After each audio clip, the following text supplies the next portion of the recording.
People always ask how I balance my family life with 400 shows a year. I'm just doing what I love with the people I love. It's my magic life.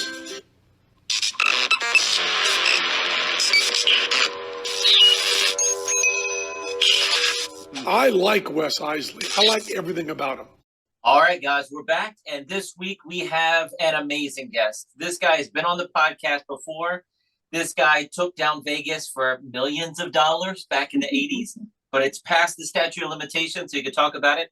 If you want to hear that story, you can go back and listen to a previous podcast with our guest today, Dustin Marks. What's up, buddy? How are you? I'm doing fine. Thanks for having me back. So what was that number? Because I tell everybody, the guy took down Vegas for millions of dollars. What was the number? Do you have any idea? I really don't. Remember, well, did you see the movie Casino? Yes. Okay. Sam Rothstein, I think, was the character. That was actually based on, the name escapes me now. I'll think of it in a second. His real name, Rosenthal. His right-hand man and I did business. And one thing he taught me, never write anything down. I get write it. anything down, there's no records. I get it. Well, that's when I worked at a magic shop in the 90s. That was one of the things they said when they sold flash paper. They sold it flash paper to bookies because they would write the bets down. But if the cops came in, they just poof, and there's no evidence. So I don't know how true that was, but it totally makes sense. That sounds good. Yeah. So the reason we have you on today, we can talk about everything about your history and go back over it again because I think it's fascinating. But you also did this hike. You created this hike in Vegas of 52 different peaks that you take people to. And you invited us along, and we set on that for, 2 years? And we said, when we go back, we're definitely going to hook you up and come see you. Here's what happened to me, though, Dustin. I've talked to you on the podcast. We've had conversations off the air. But then I go to Vegas, and we didn't even have Zoom. I saw what you look like online. But I'm literally meeting a guy in the desert. Vegas for millions of dollars that I don't know so well. That's funny. So the only thing that made me feel a little better was we did have that magic bonding, and a magician wouldn't hurt me in the middle of the desert. Oh yeah. But a friend of mine said, "Is that even his real name?" Because he took down Vegas. I said, "I think maybe that was a stage name. I don't know." And then this is the things that's going on in my head. And then we're climbing the mountain. And we're climbing, like using all four limbs, climbing, and we're passing another. And they say, "Hi, Branch," but before it even hit my head that, hey, you do have aliases, you turned around and said, "That's my climbing name." Okay, good. That's the stuff that was going on in my head internally. But that's anyway, tell everybody about this hike. I know you talked about it in podcast 1, but I think it's fascinating. The one you two did with me? No, the whole thing you set up with the cards. Oh, okay. I sold it recently, but it was called the 52 Peak Club. And the reason it was named 52 Peaks is, if you remember, the goal was to climb all 52 peaks, which are located around Las Vegas, Nevada. So there's no overnight travel. So logistically, it's very simple. It's based on a deck of cards. Every time you climb a peak, you get a playing card. The easier peaks are the 2s and the 3s, and the more difficult ones are the kings and aces. At the time, I started the club in 2011 with Meetup app. If you're familiar with that, it makes it a lot easier because I'm not a programmer. And I knew it was going to go well. I think I had 200 members in 24 hours, which is pretty good because this is not nationwide. It's mainly Vegas, although we did have people join from out of town or out of state, and 1 or 2 from Canada because they would vacation down here a lot. It grew to a little over 3,000 members. Now, not all of them real active. And when you climb all 52 peaks with us, you got to climb with me or one of the leaders. You become a 53er, just a natural progression of numbers. And when I sold the club, I think there's around 220 53ers. And besides climbing all 52 peaks, the stats Let me remember, I gave the speech many times. The stats were you climbed 120,000 feet in elevation and hiked approximately 300 miles. So it's not something you do in a weekend, obviously. The average was probably about a year it would take people. That's one hike a week, which isn't that much, but they go on vacation, they get sick, they miss a couple weeks, etc. There was no time limit. I think the fastest was about 77 days, was a 21-year-old kid who didn't work. And we had, in fact, a good friend of mine who's known in the gambling world, took him like 8 years. But he took breaks and stuff. But it was kind of funny when he gave his speech, because at the final peak, at least when I had the club, we'd have a little party, and there'd be maybe anywhere from 10 to 40 people there. And I'd do my speech, and then they'd get to talk. And I think he said something like, I think I have the record for taking the longest. It's like 8 years. But this guy's real accomplished. Wow. So we did the 2 of Hearts, so that's one of the easy ones. But That's you broke Craft Mountain, yeah. That's the one I start beginners on, unless they tell me, hey, I've done, Whitney 5 times, I climb at 5'10", then I say, do any one you want. This is not going to be that challenging. But that's few and far between. Well, Natalie told me not to make fun of her at this podcast. So I'll let the coach tell the world how she did. How did she do, Coach? No, for a beginner and not having the right shoes, she did good. No, I didn't have to help her. There were no real, situations. We kept a decent pace, not real fast, but this is your first time out here. You don't want to run through it. You want to see stuff. And I remember you guys just every not sentence, but every 2 or 3 minutes you go, oh my God, I've never seen something like this or this. Because it is real spectacular, very scenic in Red Rock Canyon.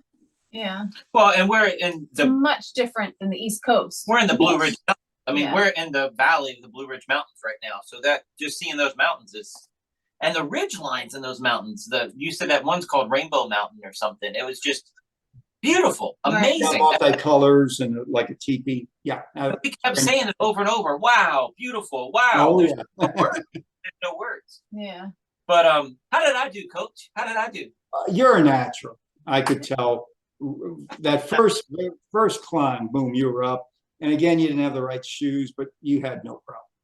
Well, I thank you for everything. I mean, ladies and gentlemen, everybody in the audience, this guy, I'm like, we don't have anything. I mean, we had just what we were going to wear around Vegas, just seeing stuff. I just had slip-on I brought shoes, sweatpants for the occasion. I had tennis shoes. I had, but they weren't hiking boots. they were not hiking boots. But no. he set us up with a book bag that I could strap on and belt on. He gave us bottled water. I mean, This guy was the best host. No, thanks. Thank you. No, He gave you sunscreen for your bald head. He did. Yes, I remember that. You really took care of us. So thank you. And, sure. We would never, if we went to Vegas and saw that or knew that was an option, we would never try to climb that by ourselves. Oh, no. So what were the 5 stages of climbing? Can you go over the 5 and tell everybody what that is? There's 5 classifications. Class 1 is like walking the sidewalk. I mean, it's just walking. Class 2 is where you might use your hands just a bit for balance, but virtually nobody had any trouble. Class 3, we did some class 3 moves on Craft Mountain that we all did. That's where you're climbing, but most people don't have much problem with it. Class 4 is think about climbing a ladder, only the holds are smaller, and it's pretty steep. A fall would be bad, real bad.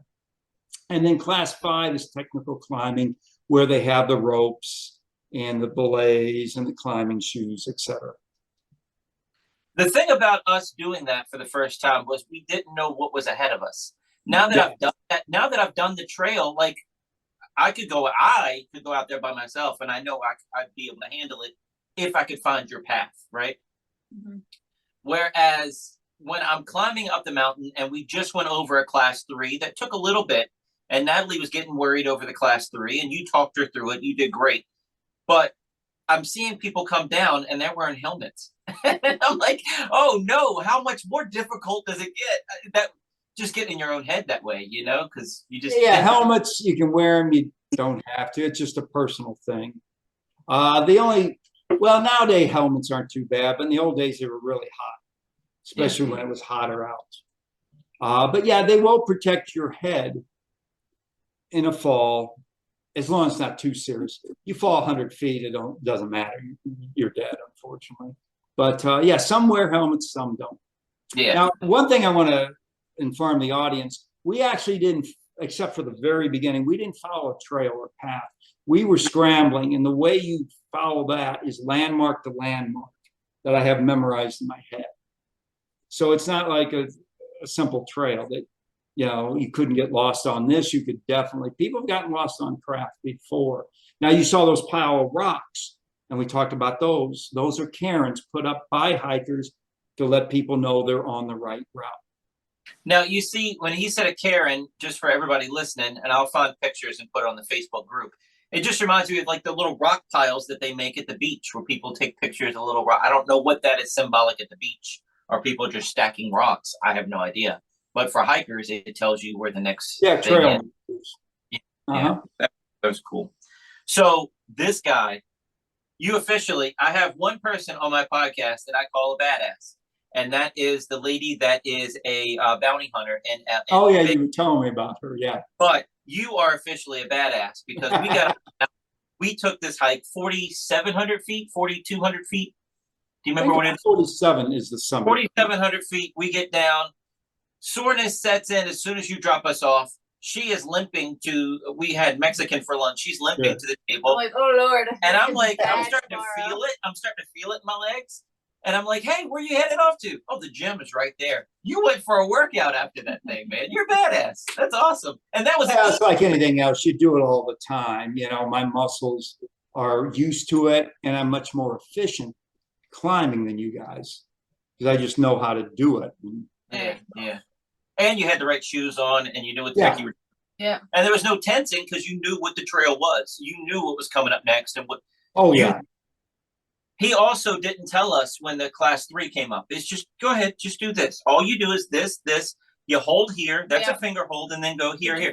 Oh, by the way, that was a class 3 you just did. Yeah. Where if he I didn't want you thinking about it before and exactly freaking out in your mind. It's like a magician. You don't tell the spectator when the sneaky move's coming. Right. It's almost like using misdirection in a sense. It was great. Psychology. And with this one, she was completely tensed. At one point, I tapped her and I said, Natalie, look at that view. And her whole body twitched like she thought I was throwing her off the mountain. Like, no, honey, no. So I had fun, though. It was really a lot of fun. And I loved the views at the top. It's beautiful. It was a fun experience. I got nervous in a couple spots. I admit it. But it was worth it. It was fun. I really liked it. I'd do it again. But I think class 3 is the limit. I think I would be too scared to go further. So what about that? You said if she freaks out too much, and you're doing fine, Natalie, you're doing fine, and I'm picking on her because that's what I do. But you said you had some kind of mesh thing you could put over her. Can you describe that in better detail? Well, I had webbing, but think of it like rope. It's not the same thing, but it does the same function. I could have, depending on how bad you would have been freaked out, I could have just thrown it to you and you pull yourself up, or if you were really scared, wrap it around your waist. Now you're not going anywhere. It's not as comfortable, but you're secure. Yeah. But we never had to use that. Yeah, no, but I thought it was like a netting when you said webbing. No. Going it's down just, in a webbing. Okay. Yeah, just think of it like rope, but it's not quite as harsh as rope, and that's why I carry it. It's easier to grip, and if I have to wrap it around somebody, it won't cut into them near as much as rope. Well, she got a little nervous going up, but then she said going down's a whole nother thing because you see what could happen. Where I was just you're bouncing around. Yeah. So no fear whatsoever. We also saw it snowing, flurrying, the tiniest. I don't even know if he ever saw it snow, but I'm like, there's one. That counts. There's one. Oh yeah, that was kind of a weird weather day. Yeah. So what is it like on the 52 hikes that you do? I mean, you don't do it in 110 degree, or do you always do it at 6 a.m.? How did you make that work with the desert heat? Well, Vegas probably has the best hiking in the country for a lot of reasons. We have 3 different areas within an hour. So in the summer, when it's hot in Vegas, we go up to Mount Charleston. Mount Charleston's a lot higher, so it's cooler. rule of thumb is you lose about 4 degrees in temperature every 1,000 feet you ascend. Well, Charleston, well, let me start here. Vegas, about 2,000 feet, roughly. Keep the numbers really simple. And Charleston starts at 7,000 feet. That's 5,000 difference. 5 times 5 is 25. It's 25 degrees cooler. Now, if you go up to 10,000, that's another 3,000 feet, 15 degrees cooler. So now you got 40 degrees cooler. Vegas is 100, Charleston 60. Big difference. Yeah. Wow. Wow. And then in the winter, if there's snow in Red Rock, we have Lake Mead. And I think it snowed once in 30 years. So it doesn't snow out there.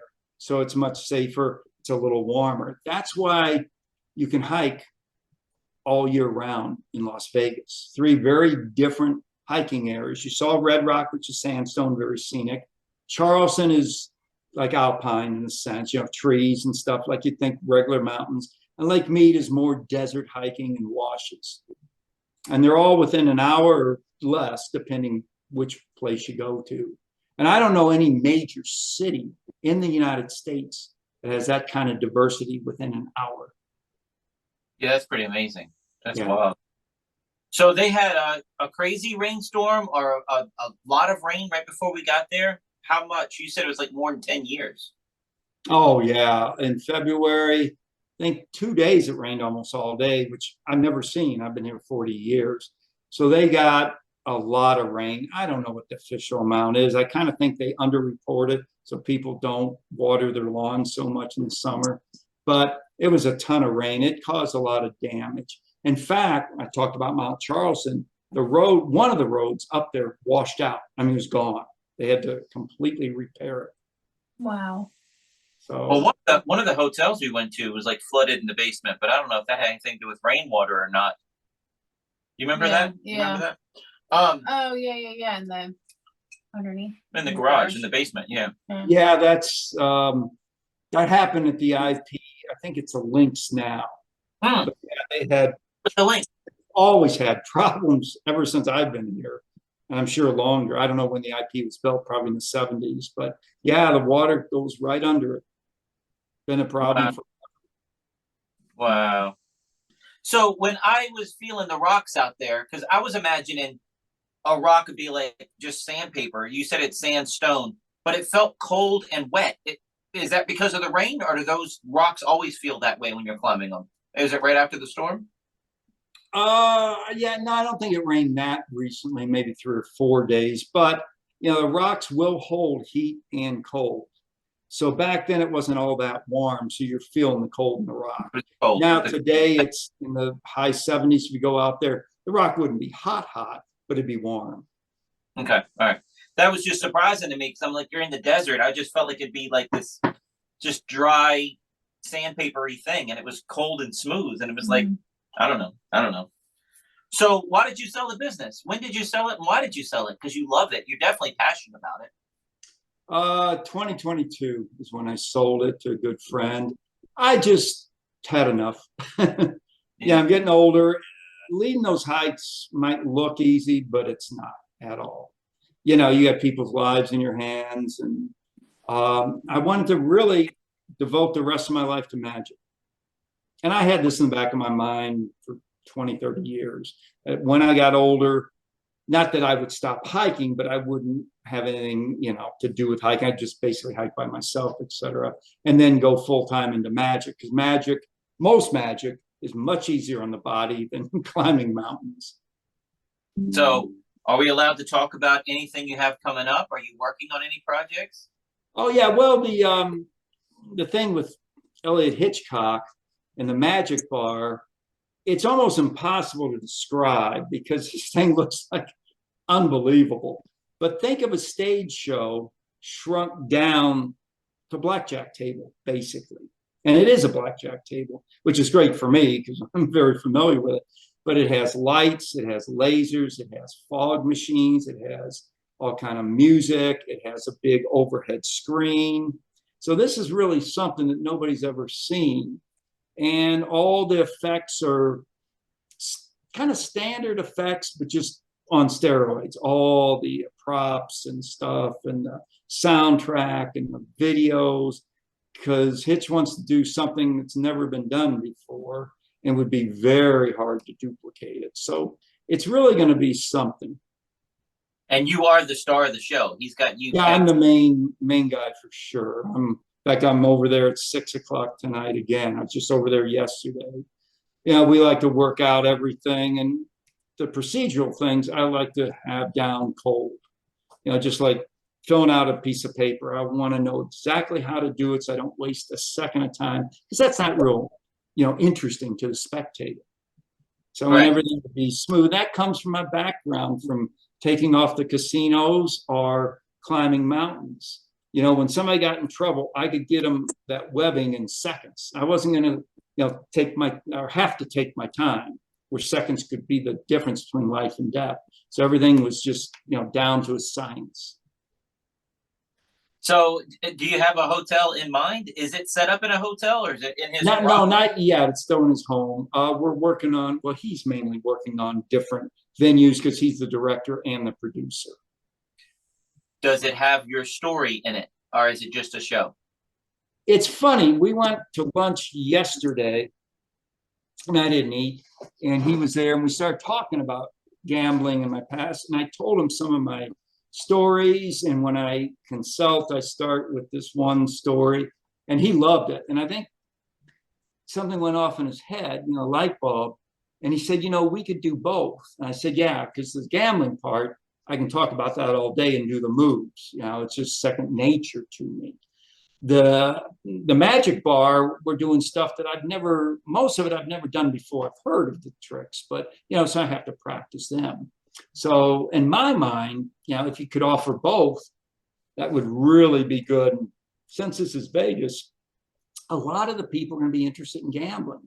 And I'm one of the few people that actually did this back in the 70s and 80s when, a single deck and you could touch the cards, never got caught, can still do it, and can talk about it. There are very few people like me.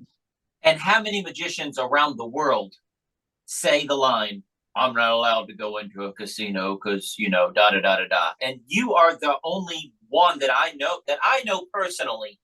There are a few others, but you're the only one I know that has those chops and has that skill that can back it up. Mm-hmm. I think that's awesome. Right. I'd promote it from the rooftops. I'd tell everybody to go see it. That'd be awesome. Yeah. I can't wait. So, lasers, sound system, what is the show length? It's not actually up yet. There's some stuff you can go to, but it would be old footage. Wouldn't be the current show. Yeah, the length of the show. Oh, length. Oh, I thought you said link. That's okay. About 40 minutes, 30 to 40 minutes. There's some room, variables and stuff. And there's going to be basically 8 effects. But all these are like just massive compared to, pick a card type of thing. And we'll have it all computerized as far as the video and music. So whatever I feel like doing that night, I can do. So that is why the time would be varied. And you read the audience, see what they like, what they don't like, and go from there. Dude, let's do it real time. Let's just have a brainstorming session because it's not scripted yet. I want a merch table of you selling your books afterwards of all your gambling. I mean, you go to a magic show. Think about my mom going to a cruise ship. She's like, hey, they had a magician. Mom, what's his name? I don't know. What did he do? He did a trick where his wife disappeared. Okay, can you describe it? No, I can't. Mom, you're no help at all, right? Everybody goes to Vegas and sees one of the top guys that actually got away with it. Millions of dollars in his pocket from the casino, ripping them off. Statute of limitations is over. Here's my book. I brought it home to you as a gift. Wow. I mean, come on, dude. Yeah, that is good. Yeah, the more unique you are, the easier it is for people to remember you. But then that story goes home because you have those books where you told those stories. Yeah, in the book, yeah. They can do more research on that. Yes, please. I need a merch table. So I don't know. What else we got, Natalie? We did the 2 of Hearts thing. We did the He went to the gym afterwards. He's a badass. I got snow and heat. That's all I got. Natalie, what you got? Oh, geez, just throw it right at me. I don't I don't know. Do you still do a lot of hikes? Are you still pretty active with the hiking? Like as far as probably not as much as Personally, yeah, I probably get out right now at least 3 times a week because the weather's oh pretty. wow. Yeah, Yeah. just short hikes like craft. There's like a lot of different ways to craft mountain. I got variations on variations on variations to make it a little harder, more climbing. But I don't do a lot of the harder hikes anymore. I've done those peaks so many times. You know, it's like your show. You've done it, you know it. You know, you have the variable of the audience. I don't. You Right. know, it's the same rock, same everything. So I do it more now for fitness than any kind of marketing or business. Right. And it's a lot more enjoyable because I can go when I want, do what I want, and I'm just don't have to be concerned about anybody because nobody's there. And that makes it a lot better for me at this point. A lot more relaxing. That was the other thing, climbing the mountain. I was in heaven because I was doing this. I told him I felt like I was a little kid climbing a tree. I had that energy. I had that energy, right? I'm just playing. This is fun for me. And you would just drop a little thing about magic, or you'd ask a question, or do you know this guy? Mm. I'm like, all right, Natalie, now watch your step. Shoot. Now back to that. It's like, oh man. For me, you know, to hike with magicians, that's the ultimate.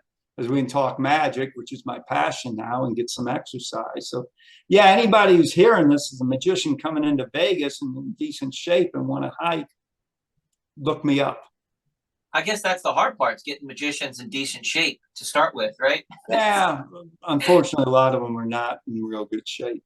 And it improves their act. You know, the more energy you have, the better your act's going to be. 100%, 100%. So who do you hang out with besides Hitchcock out there? Do you hang out with other magicians? I know you went to Darwin's magic thing. Magic Club meeting. Yeah, there's some guys. Then there's the IBM, local IBM I go to every month. So yeah, I hang out with some. I'm not out. I don't like to stay out late. I get up about 5 a.m. So by 10 o'clock, I'm pretty tired. So I don't, you know, and I don't want to just be there half asleep. That's not good. 5 a.m. and then no, I can't do that. If I get up at 5, I'm ready for a nap at 7. It's just yeah. We do good in Vegas because the time difference. Yeah. We usually are night owls. Right. So we do great in Vegas. Yeah. So do you have your own show that you go around with now? Just doing besides what you're working on and practicing for? No, not really. I mean, I can do, you know, close up and stuff like that, but it's not a show. It's just, you know, go somewhere and do some effects, which I really like. I kind of alter between the mind reading, which I really, really like and enjoy, and the gambling stuff. Okay. That's a lot of fun. And he sold his hiking and he's living money he took off of Vegas all those years ago. Yeah. That's what he's doing. Is that what it is? Go ahead. Sorry. And a lot of the effects I come up with myself, I like to create them or take effect and change it some, try to make it. The thing I like the best is where I never touch the cards and yet something happens, because that seems like, because if I don't touch the cards, nobody can say, well, he's just skillful with cards, because I never touched them. So it's all the psychology stuff like that, which I really, really enjoy. And then I can do the gambling stuff. In fact, I just saw a video today. I'm not going to mention who was doing it, but he had, in a sense, duplicate cards. I said, I can do this for real. And it's shuffle tracking. But I can take, you know, you can take it starts out with the blackjack, which originally was the ace of spades and jack of spades. At times in certain casinos, you get paid double. Well, you can cut the ace into the pack, you can cut the jack into the pack. And then I'll cut it, give it a couple shuffles. I'll say, now the ace of spades, 14 cards down. You can count, and it's 14 cards down. And then we can do that with the jack. And that's all on the square. It's not, you know. But I was really good at, you know, riffle shuffling and controlling cards and stuff like that. So how often do you work those muscles? Because I, for one, I don't mind cheating. right? I'm accomplishing what I need to accomplish to get the trick done. I'm done. But those people that have those skills and that can do all that, how much are you working on that muscle and practicing that? A fair amount, because if you let it go, you get a little sloppy and stuff. And if you saw my desk, I got cards all over the place. I created my own deck of cards, and I can do miracles with it. I'll just say that. Is this something that'll be available in the back of the room sales at your magic No, show? I'm keeping this. No? I mean, there's a lot of interesting things on these cards. A couple of hidden things that are very personal, and just I've got it's just loaded with stuff, but practical stuff.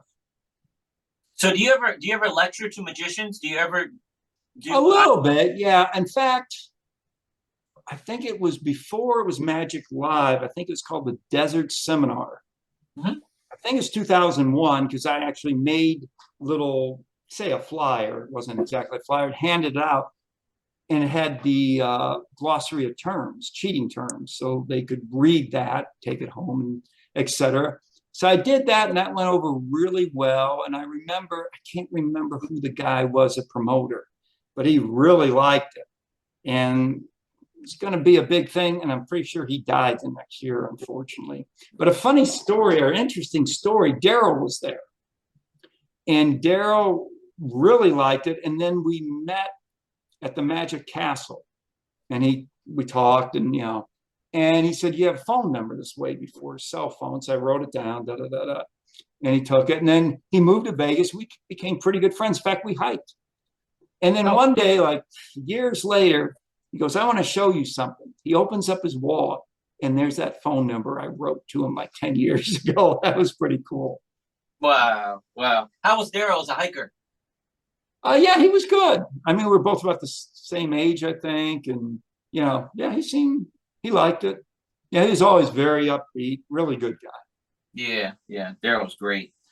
When Daryl came to lecture for our club, I was like, this guy did 12 DVDs on the Encyclopedia of Magic and all this stuff. And he's like, "Yeah, but I did them, but I have to watch my own video to remember how to do them. I don't remember." Oh, yeah, I can, yeah. You don't think about it, but it totally makes sense as I got older. Yeah, that does make sense, because You can't remember it all. Yeah. No, you can't. I mean, I have a database of tricks, and I review that, because not only the trick, but the procedures. Some of these procedures are like 8, 9 things. We know that, the audience doesn't, but this has to happen before this, before that, or it ain't gonna work very well. So yeah, luckily I got a pretty good memory, and I can memorize scripts and stuff pretty quick, which is good. Well, and when I was doing restaurants, I mean, I would try to come up with 2 new tricks every single week. Wow. No, because you had return customers that would Yeah. eat there 48, 50 weeks of the year. You couldn't show them the same Svengali deck routine. I mean, you had to come up with new stuff every single week. But trying to remember all of that magic, it's just impossible. But when I see somebody do a move, I'm like, yeah, I had something with that. And it's like, you remember the punchline. Now you have to rewrite the whole joke because you just remember the punchline. That's how I think of magic. I don't know. Yeah, the things I create are altered. Those are the easiest ones to remember. And then I'll go into my notes and just, boom, boom, boom, I got it down. So that makes it fun. I like to create really good stories and with the effects. You sent me a set of notes, and I was like, "This is really good. I really like it." And you're like, "That wasn't even a set of notes. That was just something fun for me." Can you explain that to everyone? Oh, yeah, I did this fairly recently. I think the number kept changing, but I believe it's 103 tips and resources for magicians. And I started out just for myself, and then kept building. I got past 21, then past 50, and then up to 103. I said, I'll probably sell this. And it's all kind of tips or resources. And I haven't looked at it for a while, but a lot of links on Amazon, different things magicians want to buy, recommended websites, books, etc. So I think anybody would get some benefit, because it saves them time. They don't have to go and look it up themselves. I thought it was a full lecture. It was awesome. I loved it. Can anybody buy that from you?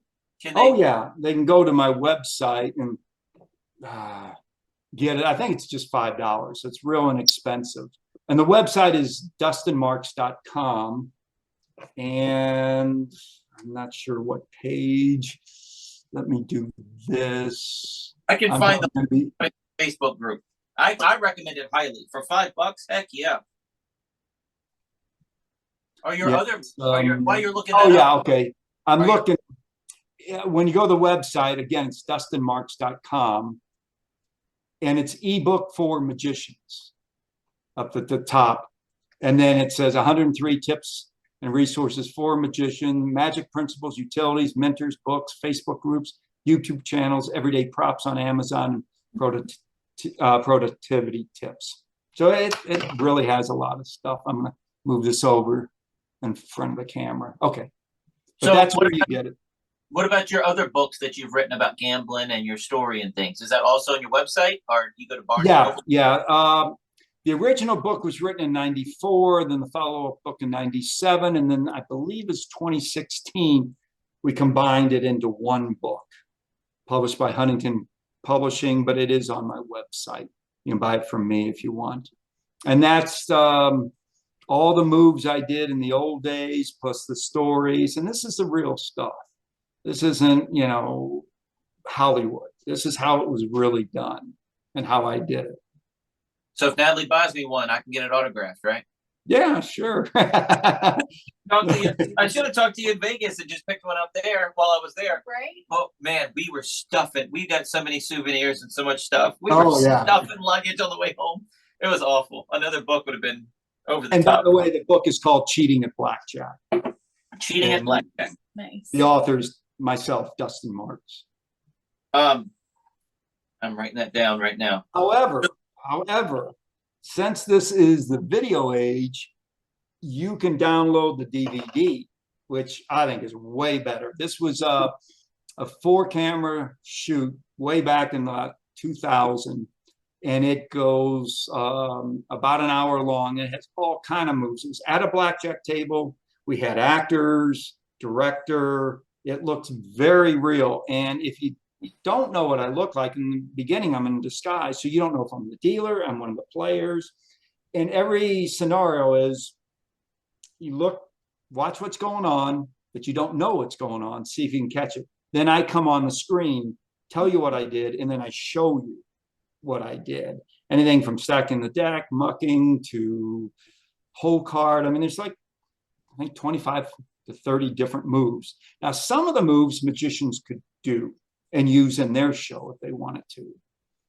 So it's really good. It's, of all the things, I think that's the best. And it's, MP3, I'm sorry, MP4. So you download it and watch it. Is that on your website as well? Yeah. I'm gonna get both. I want that and the book because I want the book signed. I need both. This is awesome. And it's just Cheating at Blackjack download. Cheating at Blackjack, the real work. That was the title. And again, I'm one of those guys who don't go on my own website all that often. Let me see. Oh, okay. And at the top, gambling video. That's the thing you'd click on, and then it says Cheating Blackjack, the real work. This is not a magic video, but if you want to see some of the most amazing cheating moves ever captured, this video will not disappoint. It was a DVD, now it's an MP4. I remember, was it Darwin Ortiz did a Fox special like that in the 90s? Probably. I mean, I saw a bunch of those things, videos and TV When they were stuff.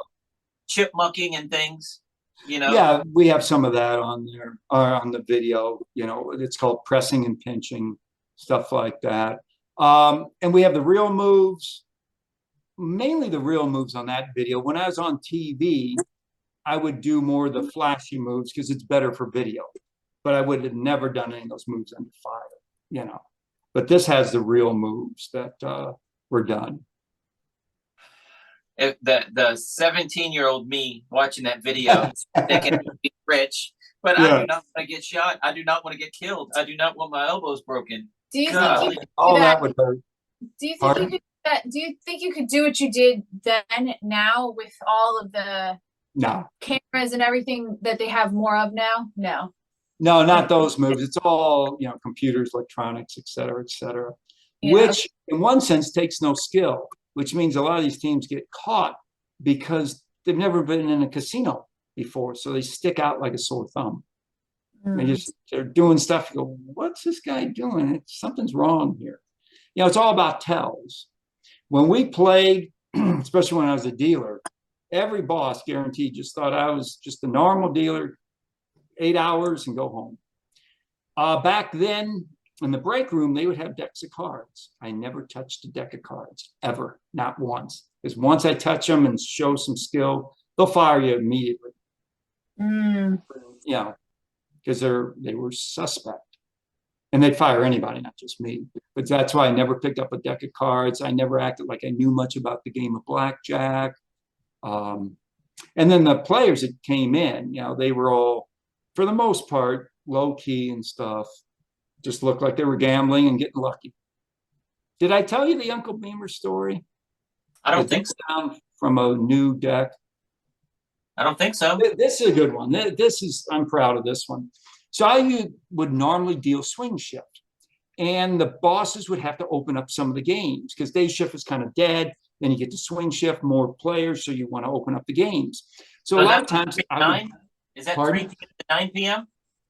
What is? I would start. I think 8. 8 to 4 would be swing shift. Okay. Generally, but anyway, they would open up the game, so the game would be closed, no players. The boss would come over, unlock the chip rack, verify the chip count, and then give the dealer a deck of cards. And then that boss would walk to the next closed game. So his focus is over there. So what the dealer would do is run down the cards, make sure there's no marks on the back. And by the way, I never did see any. And then turn them over, make sure all 52 cards are there, which every time I ever looked at a deck, they were there. And then we were instructed just shuffle the cards a bunch and then spread the cards out. Now, nobody's watching that because, again, there's no money on the table. Nobody's betting.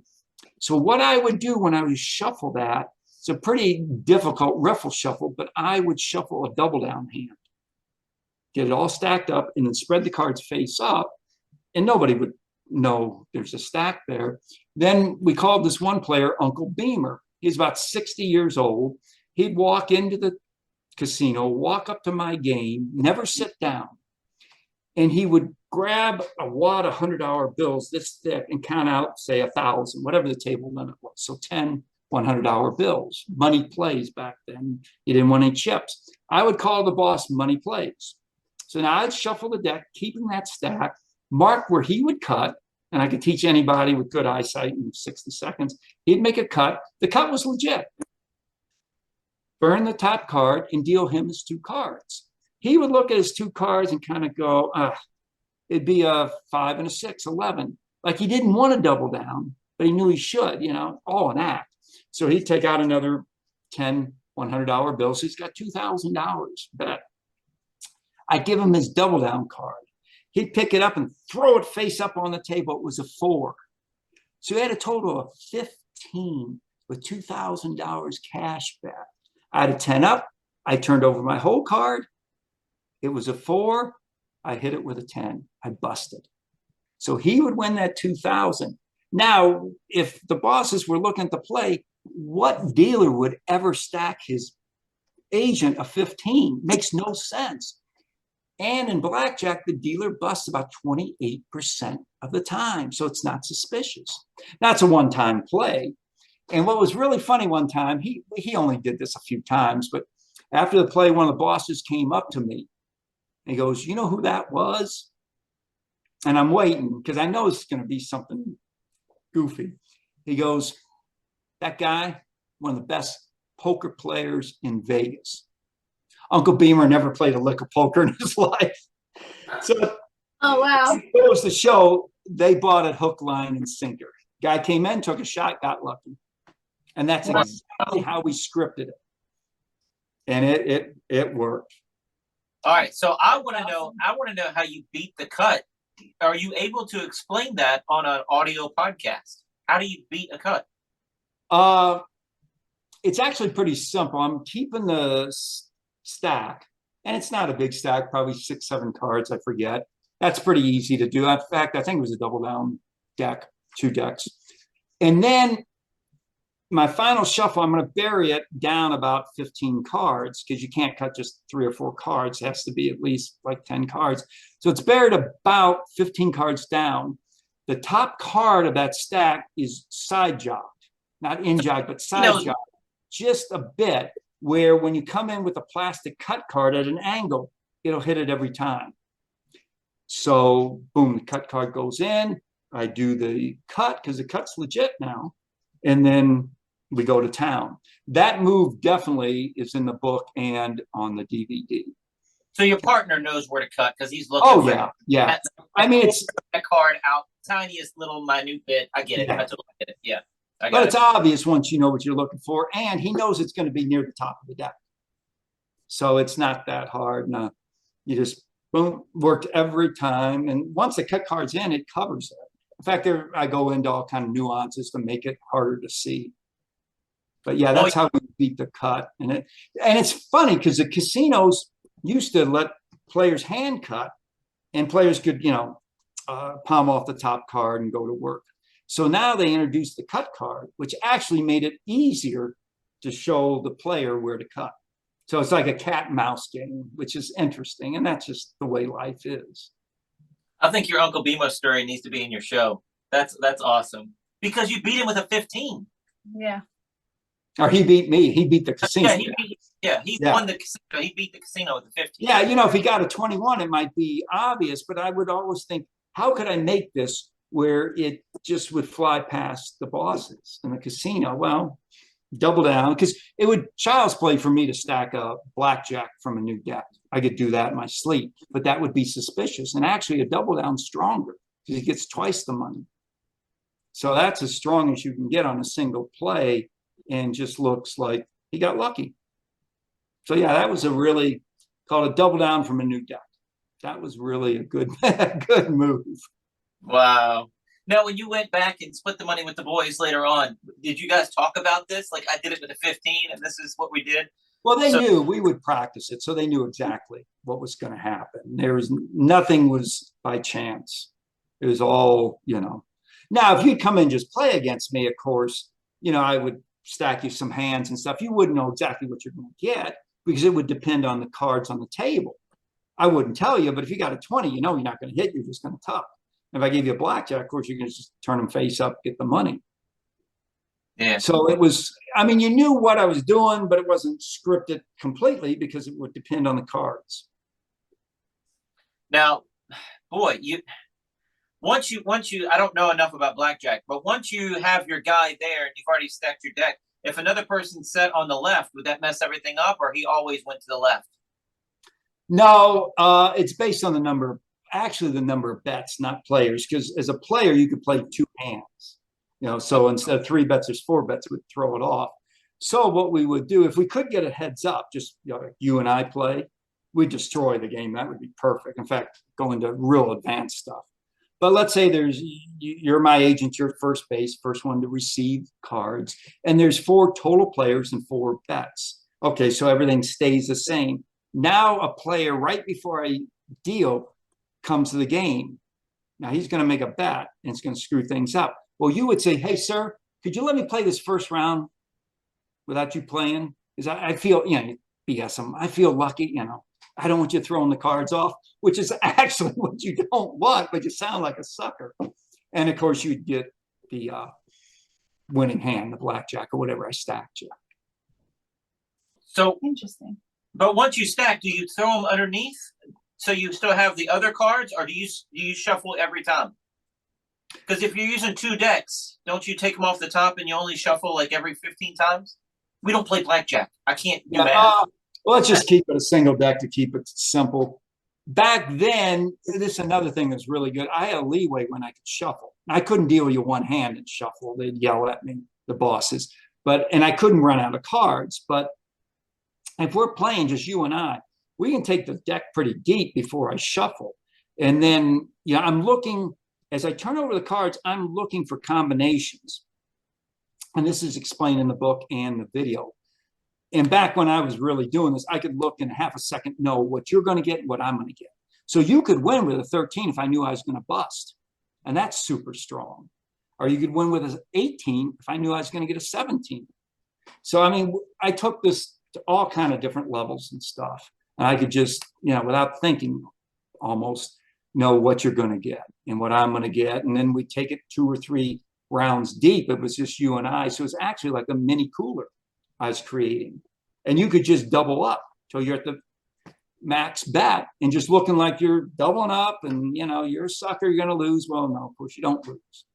And once you win that max bet, that could be a couple $1,000 total or maybe more. Then you just walk, because it'd look kind of strange if you won 2,000, go back to betting 50.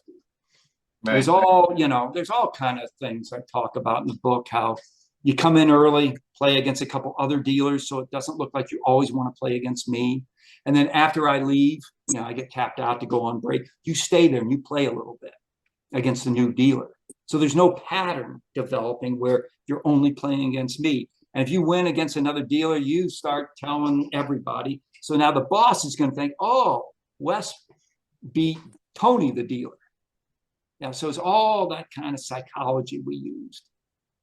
Wow. I can't wait. I got to get the book. That's cool. Did you only do blackjack, or was that your main one? Oh, the only thing, we tried craps and they were disasters. I mean, we didn't get caught or anything, but craps me and craps don't get along. And I was really, and that's the thing. I knew a lot of blackjack players, not necessarily cheats, but very good card counters that would go into poker and they get killed because they think just because they're great at blackjack doesn't mean they're going to be good at poker. 2 very separate skill sets. And I never fell into that trap. And it was only blackjack that I would move on. I get intimidated playing craps because I went to Vegas back in like 2008 and we tried to play craps. And you see it in the movies where the girlfriend blows in the dice and all that. Only in the movies. Yeah. Because if you get them out of the pit, out of the hole, you get yelled at. Oh, I'm sorry. The boss kept yelling at me. I'm not trying to do anything. Gag on it. Yeah. And then pass line. If you switch dice in, you could take the game off for $1 million depending on the limit. Yeah. So they're really watching. Wow. Yeah, I didn't like being yelled at. No, I don't like it. I didn't mean to. I saw Will Smith do it on Fresh Prince. I know that's what yeah. Dude, this is awesome. So this show, he hasn't sold it yet. You're working on this show right now. I cannot wait to see it. I saw a post today of Paul Gertner sitting in your standing behind the magic bar. Yeah, you kind of saw how elaborate it is, but I did see that post, but you didn't have the lights. It was just a photo, not the video. That's it. Video would be much, it's amazing what Hitch has created. Like I said, you just look at it and go, what? It's really cool. And it's going to be good. He's got a really good concept. He knows magic, been in it 40, 50 years. And it'll be a good show. I think people really enjoy it. And then, if we do a second show with the gambling, I think people will enjoy that. So best of both worlds. So you're thinking of it as 2 separate shows. I was thinking of mixing, this is who I am. This is how I got my chops. I've always loved magic, but this is how I thought it was going to be the same show. No, I don't think so. I mean, it would be in the same place, and like a half hour later, I'd do the gambling one. So it wouldn't be like you have to come back another day. Of course, This is still in theory, but the 2 wouldn't mix very well. It's a lot of kind of classic magic taken, to a bigger scale. A lot of props, not magic props, it's just props. We got one called The Perfect Date. And it's, you want a perfect date, and we're here in Vegas, so you choose a casino. And there's a video running with all the casinos. And then you want to go out and eat. What type of food? And I'm doing predictions before you say anything. And then you want to gamble and press your date. So you roll the dice, and then you do the roulette wheel, and then finally blackjack. So it's stuff like that. But, the big dice, there's a little roulette wheel, and everything's on the square here, and then jumbo cards. And that's the only one that's kind of a little bit themed toward gambling. And I can talk a little bit about myself in that. But the other stuff is definitely not gambling. And I just don't think the flow would be that good. Okay. So, you know, the second show, it's okay, we're finished here, folks. In 30 minutes, we'll be doing a gambling show and you'll learn more about me and what I did back in the 80s at the game of blackjack. Something like that. Again, this is all in theory, but Dude, I see the old guy that used to do the commercials for movies, you know. Dustin Marks took down Vegas for $10 million. This guy was a magician his entire life, but dedicated to taking down Vegas. Now that the statute of limitations is over, he is going to reveal some of his amazing. It could be so awesome. I can't wait. Yeah. I've always thought this will sell, especially in Vegas, because you know people come here to gamble. At least they used to, and it'll really resonate with the older crowd who gambled here in the 70s and 80s. And, you know, single deck, touch the cards, all that.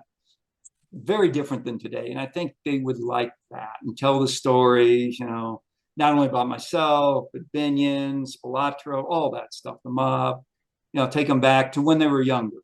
And I think people would like that a lot. And what's the production value? Putting those pictures up and showing you old Vegas behind you. And get into the atmosphere and absolutely. So we can't take it all in when we go there. We tried, but we can't. Yeah. The further you get off the strip, does it get back to that timeline? Do you actually get to touch the cards when you get further off the strip? I'm talking about 10 miles off. Not many casinos. And if they do, it's like one game. Okay. Now they've gone to dealing everything out of the shoe, automatic shufflers, almost all the places here in Vegas. Now, in other parts of the country, some places are still doing. In fact, I walked into, you've heard of Laughlin, Nevada? Yeah. On the river. I was down there doing business. That's all I'll say. You know, back in the day. And they had single deck where, I'm going to demonstrate this, put this down a little bit. After the hand was dealt and you scoop up the cards, they went underneath. They didn't even have a discard tray. And back in the 50s and 60s, that's how they dealt the game. Well, in the 80s, that's how I dealt. Because that's, you know, how you dealt at this one casino, which was rare even in the 80s. So I'm down there, there's a peak down there. We climb. I walk into the same casino and I do a double take. They're still doing the same thing in like 2020. And I literally thought I was dreaming. I literally thought. And then I watched again. I go, oh my, they haven't changed anything in 30 plus, 40 plus years almost. And it was just, wow. So there are places like that. How much did you make there? Pardon? How much money did you make there? A lot. I mean, that was a big thing. I still can't really go into a lot of details. That's awesome. But it was something like right out of the movies. Real quick, I won't say much more. We had 5 dealers, 2 bosses, and 6 players. So we were playing it around the clock. Wow. And wow. it was pretty crazy. It's so crazy that you are the badass hiker. You also have this shady past. And you're also an awesome magician. You have this whole thing going on that's just multi-layered. Isn't that cool? Yeah. How cool is that? Yeah, man. Dude, you're awesome. So one more question. You said you never play with a deck of cards in the break room. Who would? Did any of the dealers play? Oh, yeah. I mean, some of them be playing solitaire or, you know, stuff. But yeah, I just, you know, the minute I pick up the cards, I'm going to start doing moves and, you know, it's over. No, so but if you figure they've been dealing cards all day long, they don't want that either. They just want to. No, some of them would. You're right. Some wouldn't, but some would, you know, not practice moves or anything, but like I said, play solitaire. Maybe 2 guys would play gin rummy or something. But no, I just never touched the cards. And I didn't get real friendly with many of the dealers. On the off chance, if I got popped, I didn't want them getting in trouble because they weren't doing anything. He's with him because they're good friends. So I never did that. How many dealers were in that casino that you worked in the 80s?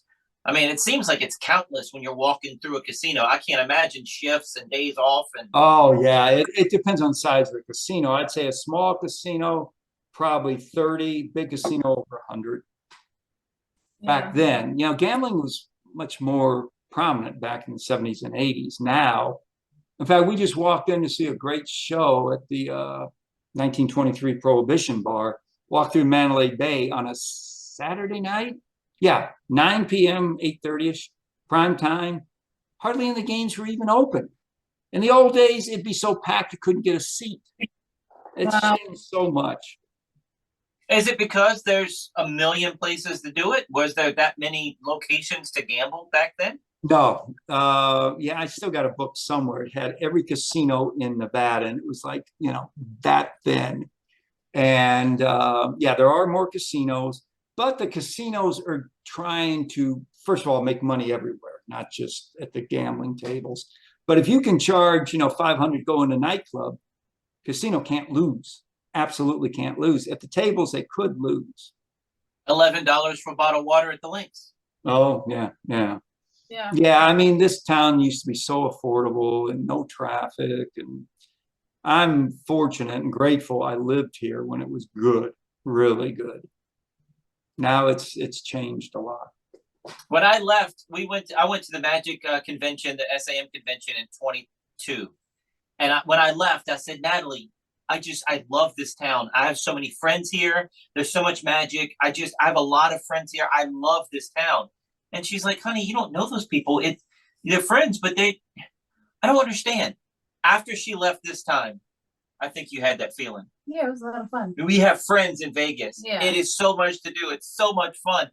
But we are totally tourists. Ray Long was making fun of me because I was buying souvenirs everywhere and I was going out buying T-shirts and yeah. But yeah, man, I love it.